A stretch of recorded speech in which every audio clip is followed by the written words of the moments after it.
Bonjour. Aujourd'hui, on plonge dans un truc assez fascinant de la langue française, son argot. Ah oui, l'argot.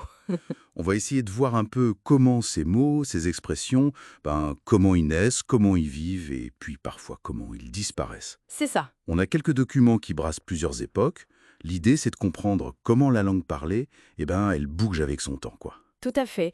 Et c'est passionnant parce que l'argot, finalement, c'est un peu un miroir social. Un miroir, oui. Ça nous montre les influences culturelles, la créativité des gens qui parlent, et même les dynamiques de groupe au fil du temps. C'est une sorte de photolinguistique, mais en mouvement. J'aime bien l'idée de la photo en mouvement. Alors pour commencer, on pourrait peut-être faire un petit saut dans le passé. Oui, bonne idée. Disons les années 50, 60, 70. Là, on voit apparaître des mots comme bagnole, Ah oui, bagnole. flic, Mhm, clope. mhm. Ce qui est assez fou, c'est qu'ils sont encore là, non? Oui, oui, leur persistance est assez notable. C'est presque devenu un socle un peu patrimonial de l'argot. C'est ça. Alors c'est vrai qu'ils peuvent sonner un peu datés parfois, Un peu, ouais. mais ils restent quand même compris par presque tout le monde et encore utilisés. Surtout peut-être par les générations qui ont grandi avec. Ça montre qu'il y a une certaine inertie, quoi. D'accord. Et puis, on avance un peu, années 80, années 90. Là, on sent quelque chose de différent. Le mot kiffer, par exemple. Ah, kiffer, oui. Hmm. Pour dire qu'on aime beaucoup. Voilà. Mais c'est surtout le verlan qui explose à ce moment-là, non? Ah ben, Mhm. femme qui devient meuf, fou qui devient ouf, c'est pas juste en jeu, en fait. Non, c'est plus que ça. C'est souvent né dans des groupes bien précis, les jeunes, en ville. C'est une manière de se reconnaître, de créer une complicité. Un peu un code, peut-être. Un peu un code, oui.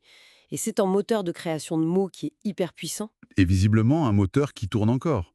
Parce que si on regarde l'argot d'aujourd'hui, année 2020, Oui, oui. on retrouve du verlan. Chelou pour louche, zarbi pour bizarre.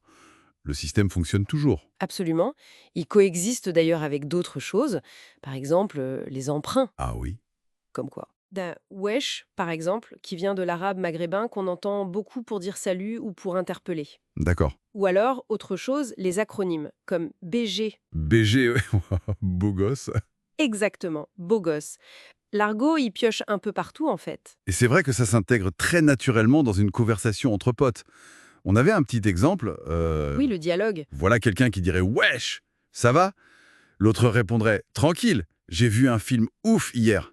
Et ça continuerait comme ça en mélangeant ouf, chelou, kiffé. Bah voilà, ça illustre parfaitement le point vraiment essentiel, l'importance du contexte. Ah oui, crucial. L'argot, ça marche entre amis, à l'oral, quand on est détendu.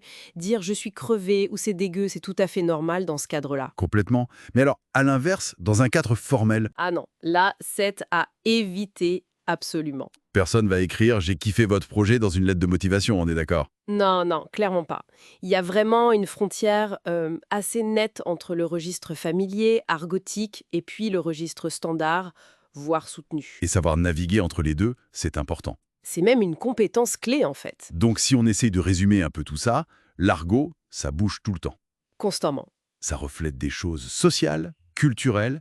Il y a des mécanismes créatifs, comme le verlan, Qui est une source importante de nouveautés. et surtout l'utilisation dépend énormément de la situation. C'est ça, le contexte est roi. Du coup, pour ceux qui s'intéressent à la langue, c'est une invitation à écouter autour d'eux, non? Ah mais complètement. Il faut tendre l'oreille. Le rap, bien sûr, les séries, les films, Ouais. mais surtout juste les conversations de tous les jours. C'est là qu'on voit vraiment cette vitalité de la langue. C'est vrai. Et peut-être une dernière petite réflexion. Oui. Regarder comment l'argot évolue, c'est pas juste s'amuser avec des mots rigolos. C'est aussi une manière de comprendre comment une société change, comment les groupes interagissent, Mhm. et comment la langue, elle s'adapte sans arrêt. C'est une fenêtre assez unique, je trouve, sur notre propre culture en mouvement.